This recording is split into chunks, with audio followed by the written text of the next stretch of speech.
आजकल हर तरफ डेटा ही डेटा है ना? हमारा हर क्लिक, हर खरीदारी, हर स्वाइप मानो एक कहानी कह रहा हो। लेकिन असली चुनौती है उस कहानी को सुनना और समझना।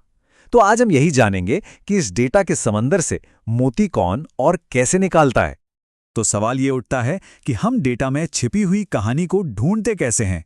वो कौन लोग हैं जो इन नंबर्स और आंकड़ों के पीछे छिपे पैटर्न को पहचान कर हमें आगे का रास्ता दिखाते हैं? इसका जवाब है एक डेटा साइंटिस्ट। देखिए, एक डेटा साइंटिस्ट बनना कोई एक चीज सीखने जैसा नहीं है। ये तीन अलग अलग दुनियाओं का एक कमाल का संगम है। इसमें एक प्रोग्रामर की सटीकता भी है, एक जासूस जैसा एनालिटिकल दिमाग भी, और एक कहानीकार की कला भी।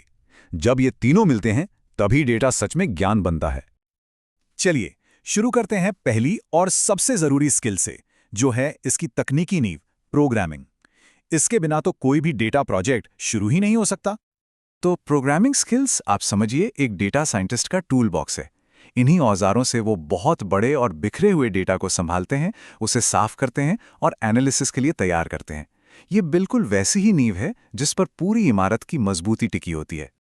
इसमें दो मेन खिलाड़ी हैं। पाइथन जैसी भाषाएं डेटा पर मुश्किल कैलकुलेशन करने और भविष्यवाणी करने वाले मॉडल बनाने में मदद करती हैं। मतलब ये डेटा को एक शक्ल देती हैं। और एसक्यूएल वो एक लाइब्रेरियन की तरह है जो एक बहुत बड़े डेटाबेस से बिल्कुल सही जानकारी निकाल कर लाता है। तो एक बनाता है और दूसरा ढूंढता है। तो नींव तो तैयार हो गई।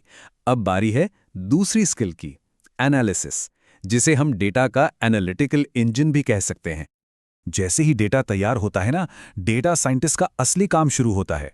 अब वो एक जासूस बन जाता है। उसका काम है इस साफ सुथरे डेटा के ढेर में से पैटर्न्स, ट्रेंड्स और वो छिपे हुए सुराग ढूंढना जो कहानी को एक नया मोड़ दे सकते हैं।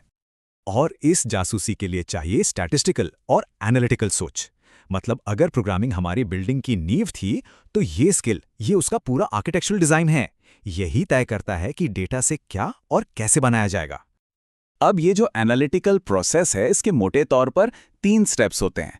पहला, एक्सप्लोरेटरी एनालिसिस, मतलब डेटा से जान पहचान करना, उसे हर एंगल से परखना। दूसरा, रिग्रेशन जैसी टेक्निक से भविष्य का अंदाजा लगाना, जैसे कि अगले महीने सेल्स कितनी होंगी। और तीसरा, हाइपोथेसिस टेस्टिंग से ये पक्का करना कि जो नतीजे मिले हैं वो वाकई काम के हैं या सिर्फ एक इत्तेफाक। तो ठीक है, हमने डेटा से बड़ी गहरी बातें निकाल लीं। लेकिन एक कमाल की खोज का भी क्या फायदा अगर वो किसी की समझ में ही ना आए? और यहीं पर आती है हमारी तीसरी और शायद सबसे जरूरी स्किल, कम्युनिकेशन। देखिए, कोई भी इंसाइट, कोई भी जानकारी पावरफुल तभी बनती है जब उसे दूसरे लोग, खासतौर पर वो जो टेक्निकल एक्सपर्ट नहीं हैं, आसानी से समझ सकें। यहीं पर कम्युनिकेशन एक पुल की तरह काम करता है। अब देखिए, चार्ट्स और ग्राफ जैसी चीजें मुश्किल नतीजों को एक पल में आसान बना देती हैं। जैसे कि यहां देखिए, हजारों डेटा पॉइंट्स को खंगालने की कोई जरूरत नहीं है। एक नजर में ही साफ साफ दिख रहा है कि ऑप्शन ए ऑप्शन बी से कितना बेहतर परफॉर्म कर रहा है। बस यही तो है अच्छा कम्युनिकेशन। और यही डेटा साइंस का असली मकसद है। सिर्फ इंटरेस्टिंग फैक्ट्स खोजना नहीं, बल्कि जैसा यहां कहा गया है, डेटा इनसाइट्स को ऐसे फैसलों में बदलना जिन पर काम किया जा सके। अगर हमारा एनालिसिस किसी फैसले तक नहीं पहुंचता तो सारा काम अधूरा है।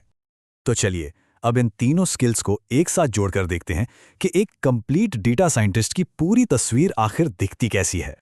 तो ये हैं डेटा साइंस के 3 मजबूत पिलर्स। प्रोग्रामिंग है नींव जो सारा मटेरियल तैयार करती है, स्टैटिस्टिक्स है आर्किटेक्चर जो स्ट्रक्चर ढूंढता है, और कम्युनिकेशन एक गाइडेड टूर की तरह है जो आखिर में सबको उस बनी हुई इमारत को समझाता है और उसका मतलब बताता है।